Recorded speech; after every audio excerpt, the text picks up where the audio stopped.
Estem online? Estem on fire? Sempre. A aquestes hores? Ostres, a aquestes hores. En la fresqueta? Sí, en la fresqueta, en la fresqueta. Bona vesprada, alborallers i alboralleres. Com estem? Setena sessió del No te dejo en visto. Setena ja. La sèptima. Penúltima. Penúltima. Farem una altra en juliol i bueno, després fem una parada d'agost. Y reenganchen. ¿Tens vacances, Vicent? Yo no tengo vacaciones nunca. Tampoco trabajo nunca, según se quiera mirar. Molt bé. ¿Per qué? Porque me gusta gestionarme los horarios como a mí me apetezca. Rollo, si la semana que viene me quiero ir a Barcelona, pues la semana que viene me voy a Barcelona. Lo bonito de tener el trabajo descentralizado es que puedo hacer eso. Yo construyo mi vida en forma de cómo me gusta vivirla. M'encanta. Ja sabeu, si voleu ser com Vicent, telefoneu-li i vos aconsellarà. Bueno, setena sessió, No te dejo en visto. Esta sessió temàtica, conjuntament amb el Departament d'Igualtat i Diversitat de l'Ajuntament d'Alboraya. Que guai. I, òbviament, estem en la Setmana de la Diversitat i serà el tema.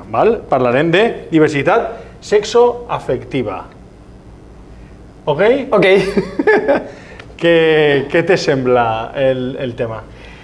Bueno, que es un tema que se ha hablado mucho y depende de lo que hayan preguntado, pues veremos qué indagar, ¿no? Yo creo que hay, por un lado, confusión de términos, por otro lado, hay muchísimas opiniones. Al final, todo el mundo habla de su identidad y de cómo se percibe y se etiqueta en base a muchas ideas. Bueno, si rascamos de aquí vamos a poder sacar cosas muy interesantes. Y cómo lo gestiona la familia, cómo lo vive uno mismo, cómo lo vive con su... ¡Uf! ¿Solo tenemos una hora? ¿Qué dirías per definir qué es diversidad sexoafectiva? Es que para mí es el cajón donde entra todo, ¿no? Donde entran los conceptos de identidad de sexo por un lado, de identidad de género por otro, de orientación sexual por otro. Entonces cada compartimento habría que entrar a definir cada uno lo que es. Y luego viene lo que es divertido, que es el poder de la combinatoria. Es decirte, por un lado es si eres chico, si eres chica, si eres género no binario, cómo te consideras, que no tiene por qué coincidir, y además qué es lo que te gusta. Con lo cual aquí empezamos a hacer una combinatoria y las variables son casi infinitas. Un matemático te lo diría mejor que yo. Sí, un poc. Crec que és necessari un poc per el desenvolupament en un context tan heteronormatiu com en el qual estem vivint i sobretot en el món on nosaltres treballem, que és en l'adolescència i la joventut. Creus que hi ha problemes en el tema de la diversitat que s'afloren però que estan subjacents degut a que les persones, ja que els adolescents no ho conten o no ho verbalitzen? Vale, a mí me gusta mucho ampliar el zoom. ¿Vale? ¿Qué quiero decir con ampliar el zoom? Venimos de una historia de España de muchísima represión, pero muchísima. Ya no solo a partir de la dictadura, lo que pasa posteriormente, o sea, ahí tenemos una represión enorme, ¿no? Entonces todo aquello todavía se respira en muchas facetas, ¿no? Sí es verdad que empezamos a aflorar y la gente empieza a visibilizarse más. La información, estamos en la era de la información, yo puedo empezar a conocer muchas más cosas al no haber una censura directa, ya puedo informarme de qué posibilidades tengo. Entonces aquí los jóvenes en este caso, pero en realidad todo el mundo, empezamos a identificarnos. A medida que vamos ganando seguridad, empezamos a compartirlo, a exponerlo. ¿Qué es lo que sucede? Que en el momento que yo gano la seguridad, lo comparto y lo expongo, hay gente que todavía no ha entrado aquí esa variable, o que le cuesta entenderlo, o que lo tiene juzgado, o que le da miedo. Entonces esa variable genera las tensiones sociales que se provocan. A día de hoy cada vez se visibiliza más, cada vez está más a la orden del día y, por ejemplo, entre los jóvenes cada vez es más natural que se hablen entre ellos de sexualidad, de orientación sexual, identidad de género. Ya está cada vez más hablado, de hecho, entre otras cosas, porque en los centros educativos se empieza también a visibilizar, entonces ellos ya tienen ese vocabulario, pero la sociedad todavía no ha avanzado. Entonces, en cuanto se aflora, empieza la fiesta. Porque claro, si a mí me han educado, piénsalo, ¿no? Un joven con sus padres, y ya no hablemos de sus abuelos, a mí me han educado en un régimen franquista o posterior, donde corría peligro si se me tachaba de homosexual, esto inevitablemente ese miedo pasa de generación en generación. Entonces puede que mi padre no lo haya vivido, el padre de este niño no lo haya vivido de manera directa, pero sí lo ha mamado, sí lo lleva en vena. El miedo a que a mi hijo le pueda pasar algo por ser de una orientación sexual diferente a la normativa. Entonces ese miedo se despierta y empieza la fiesta. Empieza pues los miedos, la presión, los juicios, wow, todo esto.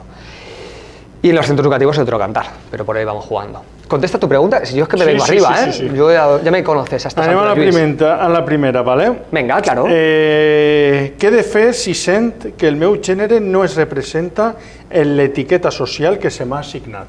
Vale. Esto es... Al final, el gènere es una construcció social. Exacto, ¿vale? Vale, para los que no estén viendo y todavía no sepan de qué estamos hablando, ¿vale? Porque yo parto de unas premisas que todo el mundo lo sabe, pero quizás no. Por un lado tenemos lo que es el sexo, que es lo que yo fisiológicamente me pueda considerar. Si soy hombre, si soy mujer, en base a si tengo pene, tengo vulva, ya depende de estas cosas. Pero puede pasar que mi identidad no sea esa. Es decir, que yo tengo cuerpo de hombre, pero yo me siento mujer. Y entonces esto es lo que hablamos de la construcción de género. ¿Qué pasa? Que por educación, por sociedad, hay unos patrones que se encasillan al género masculino y unos patrones que se encasillan al género femenino. Y en base a eso es cuando empieza la fiesta, empiezan las relaciones, ¿vale? Entonces, teniendo eso presente, ahora sí, repíteme la pregunta. Què he de fer si sent que el meu gènere no es representa en l'etiqueta social que se m'ha assignat? Vale, hablamos de género. Es decir, yo tengo un cuerpo, pero no me siento identificado con ese cuerpo. Para mí hay unas fases, ¿vale? La primera fase es la deconstrucción. Es decir, ¿qué es lo que no encaja? Mi problema es cuando cogemos una etiqueta, la pegamos ahí y es, ya no me considero hombre o ya no me considero mujer. No, cuidado. Del género del hombre, ¿qué es lo que no encaja contigo? Del género de la mujer, ¿qué es lo que no encaja contigo?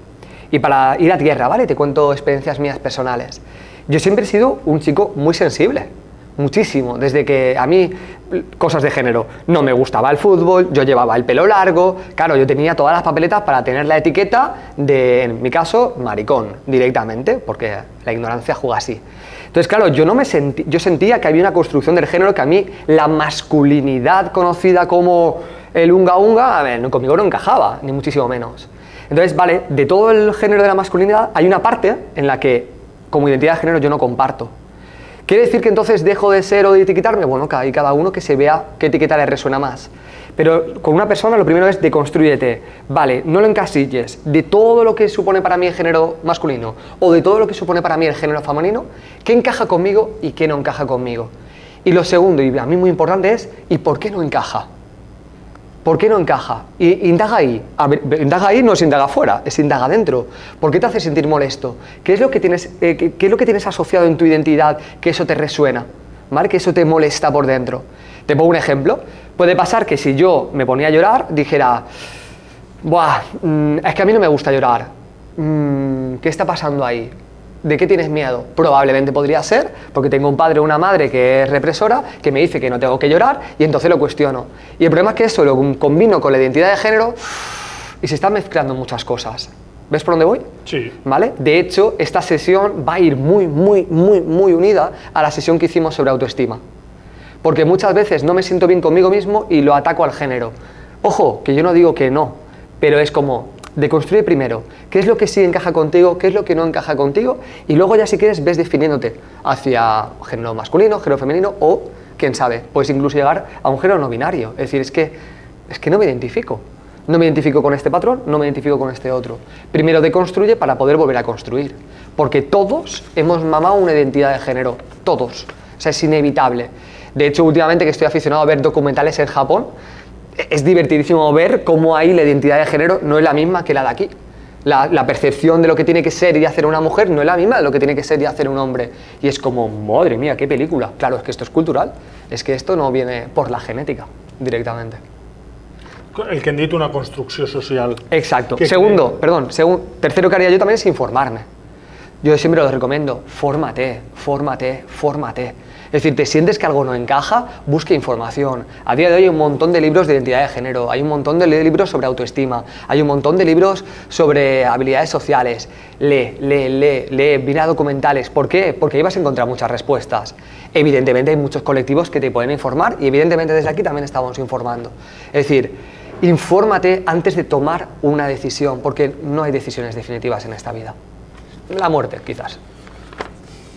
Que trascendental vens, Vicent. Yo vengo motivadísimo. Sembla que hagis dinat en algun lloc molt transcendental. Com buena companyia, sempre viene un inspirat. Continuem. Com puc dir a la meva família quina és la meva orientació sexual? Problemes familiars, enfrontar que abans ens has fet un previ, diguem-nos, bueno, pues que avui en dia la construcció familiar, o tal com tenim enteses les famílies, és veritat que este es un tema pues, que delicat. Sol ser delicat. Vale, para mí no se puede dar un consejo genérico, ¿vale? Y aquí sí me gustaría hacer sobre todo dos distinciones. La primera de ellas es, primero tú tienes que estar seguro de lo que tú ya eres, ¿vale? De lo que tú te consideras. Me gustaría comentar una cosa que aún no me has preguntado, no sé si saldrá en algún momento, pero yo quiero tener muy presente que tanto la sexualidad como el género puede ser fluido. Es decir, muchas veces los jóvenes sobre todo tienen y tenemos la presión de tienes que definirte. Tienes que definirte, elige. ¿Qué te gusta? ¿Los chicos o te gustan las chicas? ¿Que eres un chico o que eres una chica? Y es como, yeah, ¿quién te obliga a definirte? ¿Quién? ¿Por qué? ¿Por qué tengo que tomar la decisión ya de lo que soy? Y ojo, que lo que puedes decidir es, ¿qué soy ahora? Ahora me siento así, y ahora me experimento así, y ahora me gusta este perfil. Genial, pero tienes que tener muy claro que con el paso del tiempo eso perfectamente puede cambiar. Y es lícito y totalmente tenemos derecho a cambiar lo que nos gusta y tenemos derecho a cambiar lo que nos consideramos. Te pongo un referente de adultos, y para los adultos que nos estén viendo, ¿cuántos, sobre todo hombres, conocemos ya muy mayores que están casados con hijos y que ya con 40, 50 años deciden que les gusta el otro género? ¿Qué ha pasado aquí? ¿Es que no lo tenías claro antes? Bueno, pues puede que lo tuviera claro, estuviera reprimido, o que por el paso del tiempo, perfectamente, la sexualidad y la identidad pueden cambiar. Y eso está ahí. ¿Por qué te digo esto? Porque si yo quiero comunicárselo a mi familia, está bien, ahora hablaremos de cómo hacerlo, pero tienes que tener muy claro que la decisión que tú estás tomando ahora necesariamente no es la decisión para toda la vida. Yo esto lo pongo el ejemplo con las parejas. De repente encuentras una pareja y tú sientes que es para toda la vida, pero lo va a ser, who knows, quién sabe, ¿no? Es decir, vamos viendo, ya lo quieres meter en la familia, lo quieres meter en las comidas familiares, lo quieres meter en todos los rituales de la familia, cuando os acabáis de conocer hace 2 semanas, ¿vale? Como, cuidado con esto. ¿Por qué? Porque toda la familia, eso es un impacto emocional muy elevado, y luego a lo mejor cambias de opinión. Y si luego cambias de opinión, ¿qué hacemos? Porque es todo este preludio, esta introducción, para decirte 2 cosas. La primera es, analiza tu familia. ¿Tu familia es una familia que en otros temas te comprende o en otros temas va a fuego contigo? Y esto es muy importante para saber si lo que tienes en casa es un espacio de seguridad. Hay jóvenes que tienen violencia en casa. Entonces el consejo no va a ser ves y cuéntaselo. Porque si vas y se lo cuentas y lo que tienes es violencia diaria, ¿qué esperas encontrar? Comprensión, cariño y aceptación. Seamos realistas. No, eso no va a pasar a corto plazo. Por otro lado, si tienes una familia que generalmente te ha escuchado por otros temas, ahora sí te puedo aconsejar que lo cuentes y cómo lo cuentas. Pero tienes que tener claro si tienes un espacio de seguridad en casa. Si no lo tienes, lo primero es espérate a contárselo. Y de entrada, cuéntaselo a otras personas hasta que tú te sientas 100% seguro de ti mismo. Y que incluso se lo cuentes a una persona y te rechaza y eres capaz de que eso no te afecte. Y en ese momento que tú te veas fuerte, entonces sí, vamos a hablar con la familia y le informas de lo que vives. Pero hasta que tú no te sientas así de fuerte, yo no lo haría, porque por mucho que tú esperes la aceptación de la familia, ellos vienen con una programación cultural muy complicada de asimilar. Ahora bien, tenemos el otro lado. Es decir, si tu familia te comprende o te escucha o tienes un espacio de seguridad en casa, dice, vale, no lo va a entender, no lo van a aceptar bien, pero no hay violencia en casa, ¿vale? Pues entonces sí, entonces... papá, mamá, tengo algo que contaros, y le cuentas lo que sientes, lo que vives y lo que experimentas. Y sobre todo aléjate en ese momento de la expectativa de que te acepten, de la expectativa de que te comprendan, de la expectativa de que en ese momento lo reciban bien. A lo mejor luego te sorprende, ¿vale? Pero de entrada es como, bueno, yo se lo cuento para informarle, esto lo necesito yo, y que las aguas se calmen, porque si tienen mucha programación en la cabeza, histórica y cultural, va a ser muy difícil de aceptar, muy difícil. Si la teua família històricament no ha sigut comprensible, no tens una relació estable, una relació fluida, estàs recomanant directament no contar-ho. No, si no hay un espacio de seguridad en casa, Te pongo un ejemplo más directo. Tú imagínate que yo soy un adolescente y tú eres mi padre, ¿vale? Y han pasado otras cosas y tú has llegado a pegarme con las manos. ¿De verdad le recomendarías a un joven que en ese momento lo contara? No, obviamente. Cuando hablo de espacio de seguridad hablo de esto. De que hay contextos familiares, que hay violencia en casa. Tenemos que tener cuidado con estos consejos genéricos. ¿Ves a dónde voy, no? Esto lo hablaba con una amiga que se dedica a atender el teléfono de las emergencias y demás, ¿no? Y me decía, lo primero que hay que recomendar es como, calma. Calma, porque tú no sabes cuál es el contexto. Si ese contexto es violento, no podemos decir ves y cuéntaselo. Ahora bien, por suerte, en el porcentaje mayoritario de familias no hay un contexto violento. Entonces, si no hay un contexto violento cuéntalo, pero tú tienes que estar muy seguro de lo que estás contando. Y segundo, no esperes una buena cara de entrada. Porque me ha pasado con muchos jóvenes, tío, es que le he contado a mi padre que me gustan los chicos, me gustan las chicas, o estoy en tal, y no se lo han tomado bien. Y es como, normal que no se lo tomen bien, porque tienen mucho miedo. Tienen mucho miedo. Deja que esa información entre, lo piensen, lo maceren, reflexionen, comprueben que no existe ningún peligro, que comprueben. Mira, es que esto es algo que pasa mucho. De repente un joven, si tomamos primero los padres, ¿vale? Padre y madre, esto para los jóvenes que lo están viendo.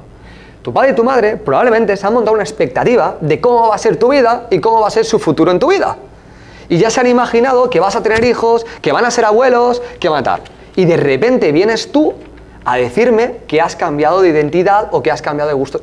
Todo es perfecto, pero de entrada toda esa película que yo me he montado, ¿qué va a pasar?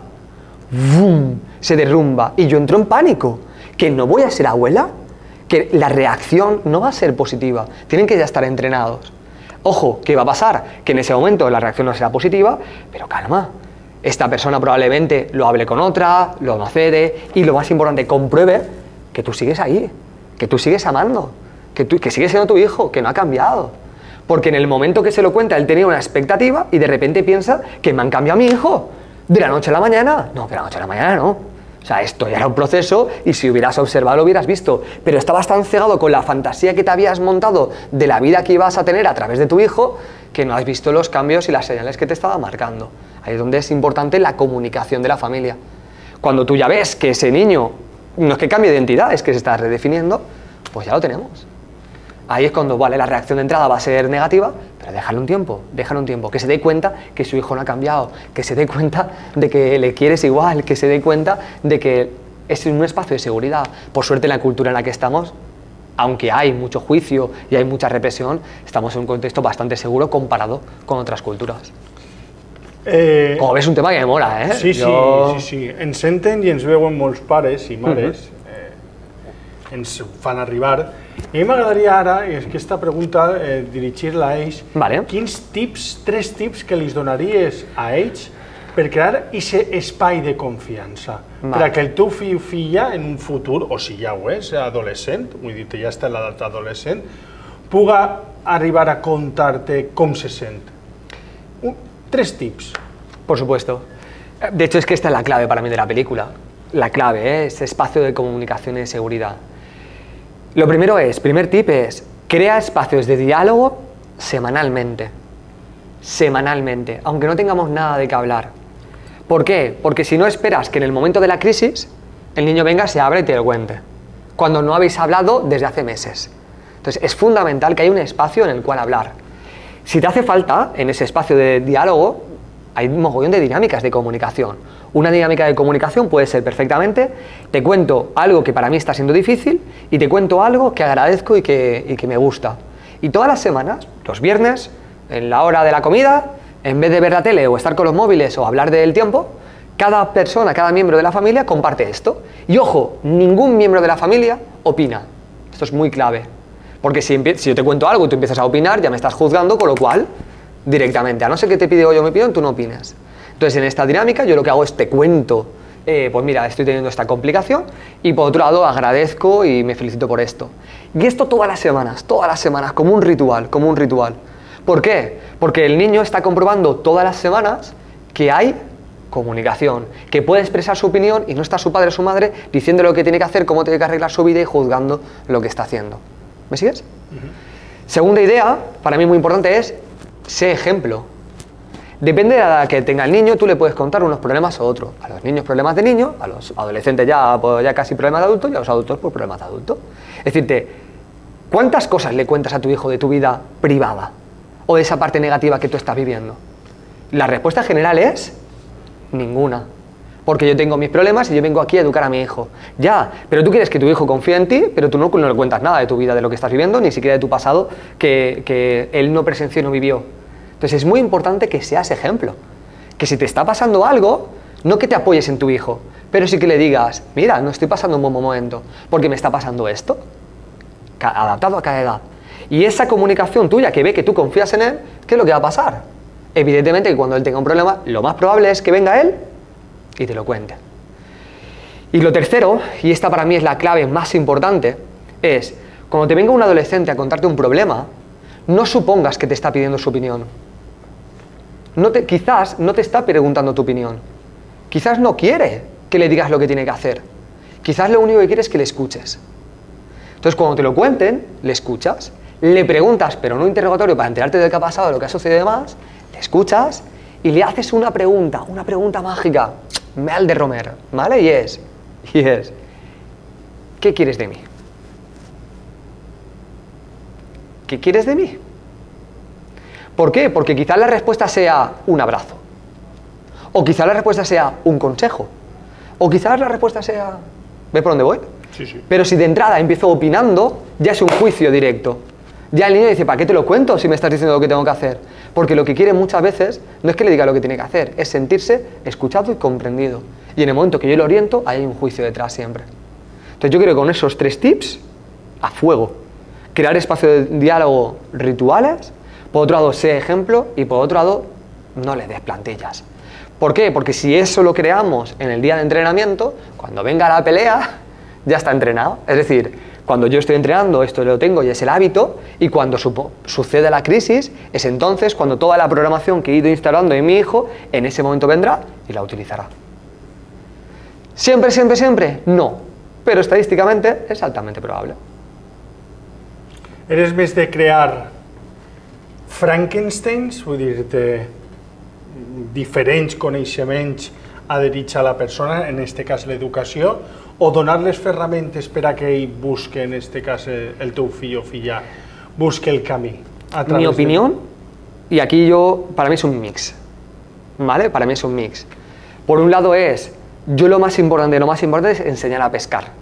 Es decirle, enseñarle a reflexionar, a que tome sus propias decisiones, a que se busque las propias soluciones, pero que sea consciente que en ti hay una fuente de conocimiento, mayor o menor, depende de la persona, pero hay una fuente de conocimiento y tú eres una de las fuentes a las que puedo acudir para recoger información.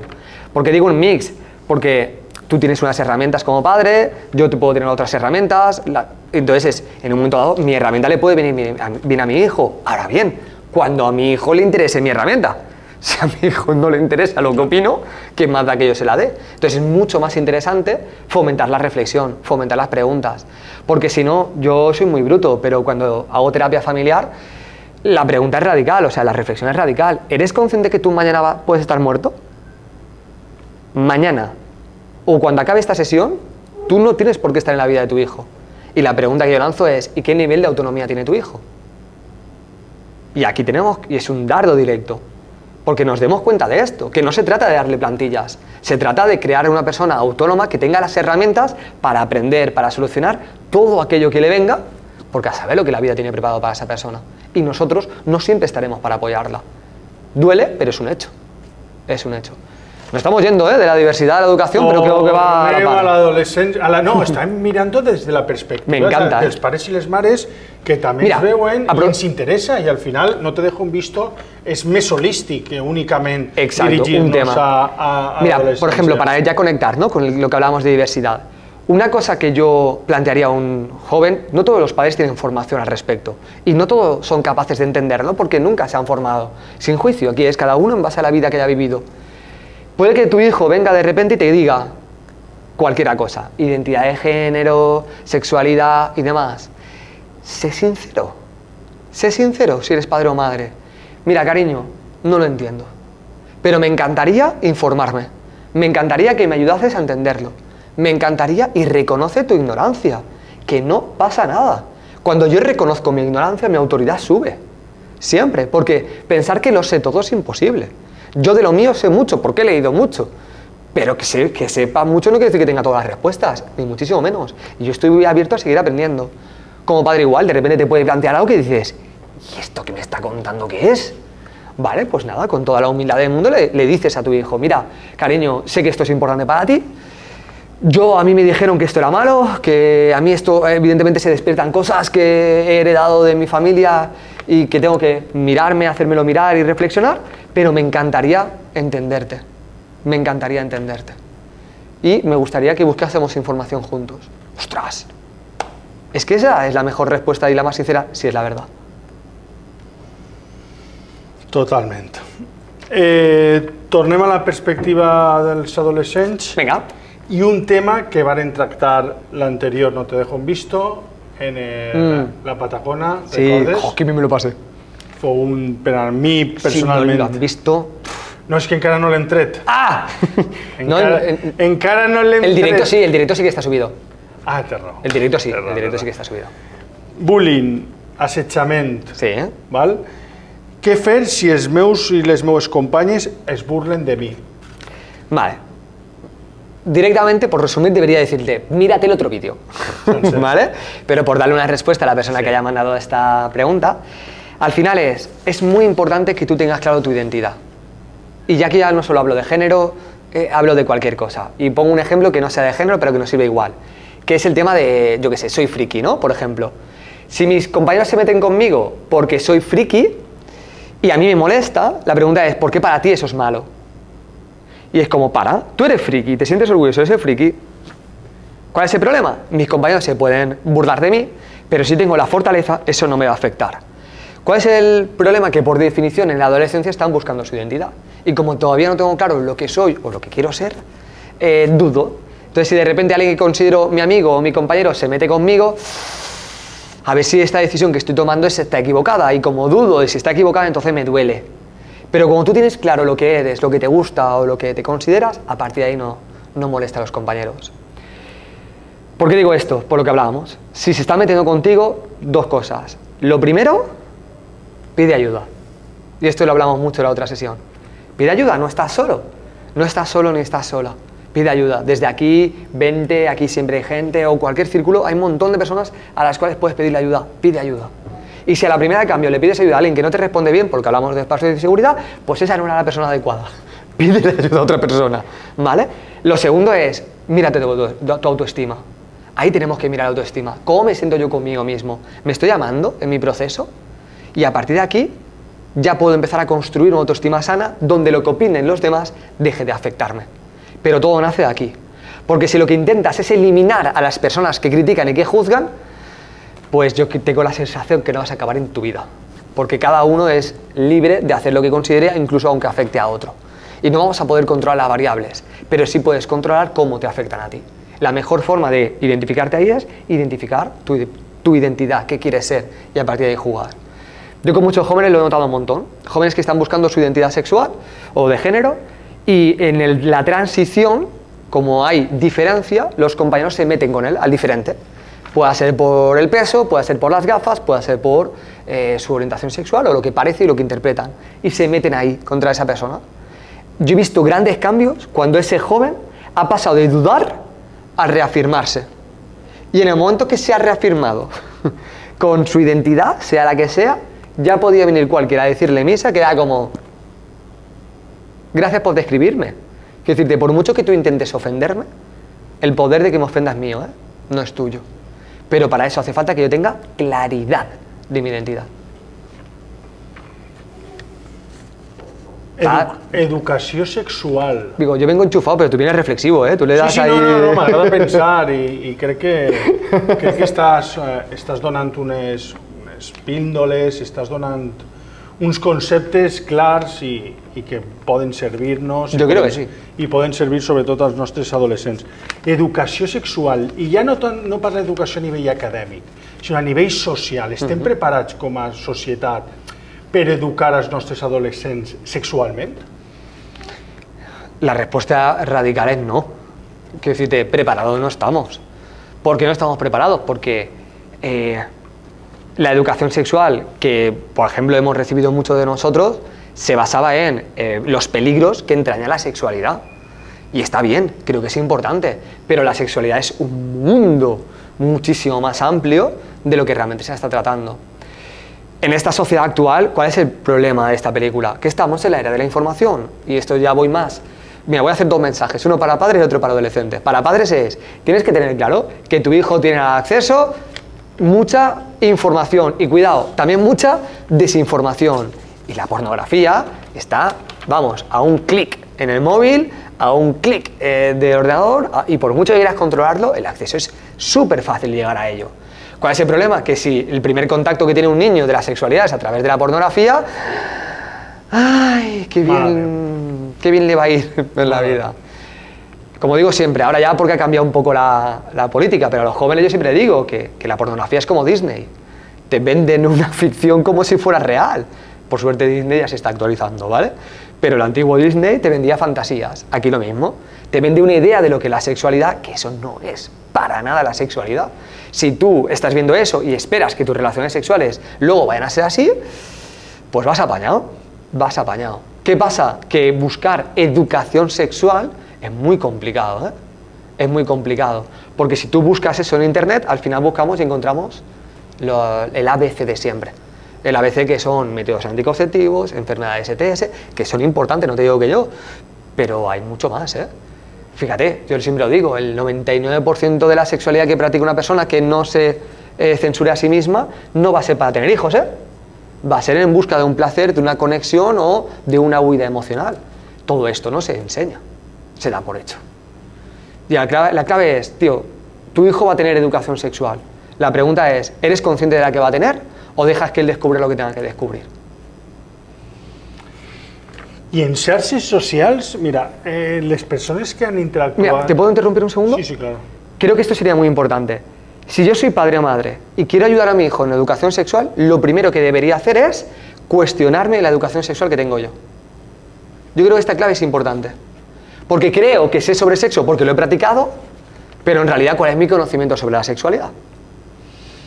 Entonces, lo primero es, infórmate tú, vas a flipar con el mundo que hay, y a partir de ahí, entonces ya siéntate con tu hijo y dices, venga, vamos a hablar. La primera reacción de tu hijo, ¿cuál va a ser?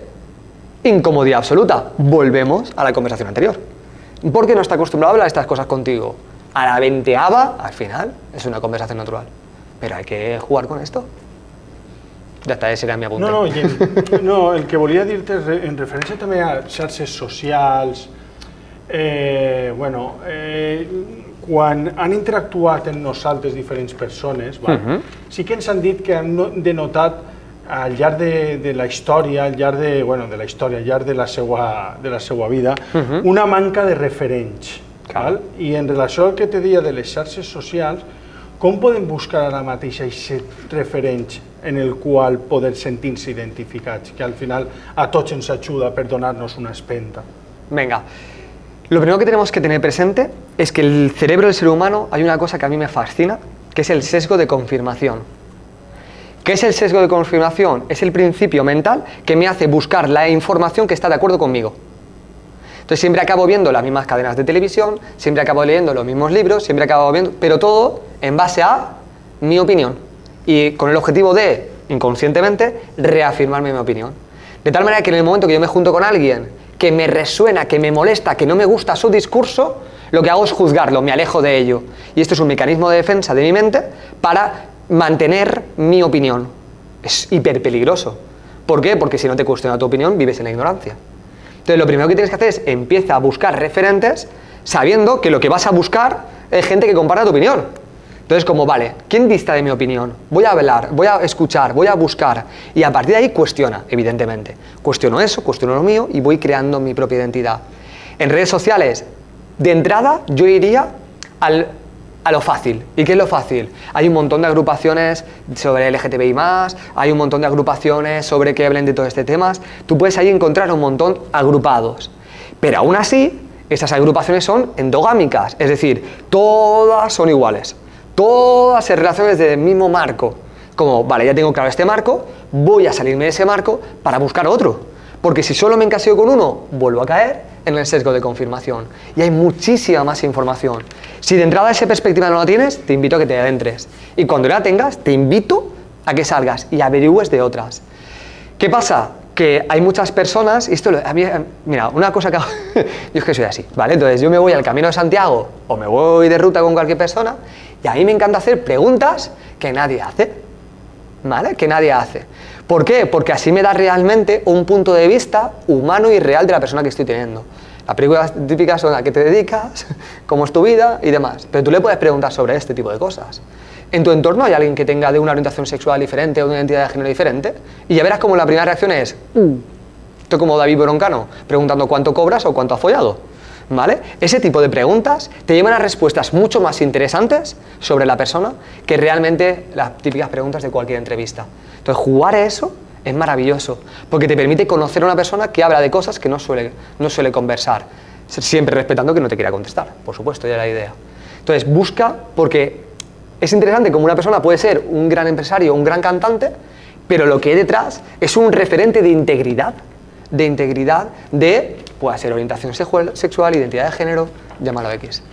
Quina pregunta li faries a Melendi? A Melendi tengo muchas. Una de les teues, una que... ¿Cuál fue la primera reflexión que le hizo hacer el cambio? ¿Quin cambio? Claro, Melendi no será musical. Sí, entre otras cosas. No. Melendi tiene dos etapas. Es que tú eres molt melendilero. Del nuevo. És veritat. Del nuevo. Ahí he tocado en pedra. Melendi, de hecho, tiene un libro con Sergi Torres, que creo que hablábamos de él, Conversaciones, WhatsApps con mi gurú, súper interesante, que habla de identidad de género, que habla también de sexualidad, entre otros temas, ¿no?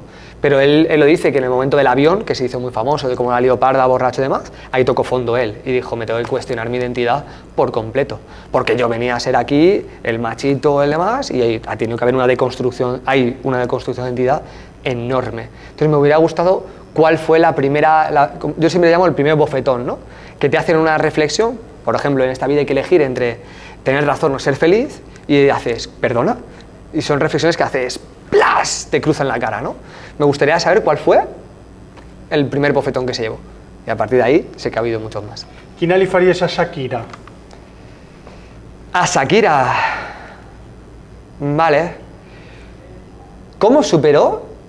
Porque supongo que lo ha superado, y a lo mejor le estoy dando por hecho, superó el no sentirse suficiente. Esto es una pregunta que me gustaría hacerle, porque yo la veo a ella una chica que ha triunfado y se ven sus éxitos, pero no se ven las dudas, no se ve el sufrimiento, y lo hay, estoy seguro que lo hay. Y estoy seguro que todos los grandes genios en algún momento se han sentido insuficientes. Y le preguntaría eso, ¿por qué? Porque a mí me ha pasado esto, yo me siento insuficiente muchas veces. Entonces me gusta preguntarle cosas para saber si otra persona me puede inspirar. Alguien que para mí, como Shakira, es un referente en el mundo musical. Ojo, que a lo mejor lo que me dice no me aporta nada, pero yo se lo preguntaría. Ja sabeu, si se trobeu a Vicent en el Camino de Santiago i no voleu que vos faci alguna pregunta massa trascendental... Yo es como la cuarta, ¿sabes? Como yo tengo una conversación banal y en un momento dado suelto la... Y a partir de ahí ya sé si esa persona me va a acompañar más kilómetros o no tantos. Bé, Vicent, estem acabant. Joder, se me pasa volando Que contigo. ràpid, no? Que ràpid i que bé i que a gust, sí. La veritat. Com pot afectar a una persona a nivell emocional i psicològica la situació de voler expressar quina és la seva orientació? Muy dura, muy dura. Todo aquello que ocultas te somete. Todo aquello que ocultas te somete. Ya sea un secreto o ya sea una parte de mi identidad. Entonces, al final, todo aquello que no quiero, que quiero que la gente sepa, pero lo estoy reprimiendo, se convierte en una obsesión entre dentro. Es como se plantea una semilla de no estoy bien, no está bien ser yo mismo, y eso va germinando. De hecho, hay una premisa muy importante y es, ten en cuenta que esta situación no puede ir a mejor. O sea, si tú no cambias de opinión, si no cambias de perspectiva, si no tomas decisiones diferentes, la situación de ocultar tu identidad, de ocultar tu género, de ocultar lo que tú sientes y lo que vives, eso se siembra como duda primero, luego se siembra como culpa, por último como vergüenza, y eso ha llevado en muchos casos hasta el suicidio. Es decirte, yo no me acepto a mí mismo, considero que no voy a ser aceptado en la sociedad y entonces tomo decisiones hiperdrásticas. En todo ese trayecto, además si da la casualidad que encima esa inseguridad se combina con lo que hablábamos del acoso escolar, de gente que me rechaza, que aprovecha eso además para rechazarme y yo vivo todo el conflicto, bueno, puede dar lugar a situaciones muy graves. O sea, la clave está en empezar a tomar decisiones. Yo siempre lo digo, en mi libro, en Déjate de mierdas, yo digo que todos estos procesos de transformación inician en un basta. Ya está. Estoy quemado de sufrir, tío. Ya está bien. No lo estoy pasando bien por mi identidad, no lo estoy pasando bien por mi orientación. Basta. O sea, yo quiero empezar a sentirme bien. Y en ese momento se te abren un montón de puertas para poder identificarte, entenderte, comprenderte y avanzar hacia adelante. Vicent, un plaer. Un altre no te dejo en visto, històric. Tot el que fem, al final, a mi m'agrada dir últimament que estem fent sempre història. Sí, no? És bonic. Nosaltres i els nostres jovens d'Alboraya, que a poc anem tenint recursos. Mira, no te lo compro. Tú y yo estamos haciendo historia. ¿Por qué? Porque estamos hablando y compartiendo ideas y reflexionando. La gente que nos está viendo está viviendo nuestra historia. Y yo lo que invito es a que cojan todo esto y tomen decisiones en su vida. Y en esa toma de decisión, ahí sí, estarán haciendo historia. Queda clar. Des del departament, l'àrea de joventut, és un plaer haver col·laborat a la Setmana de la Diversitat del Departament d'Igualtat.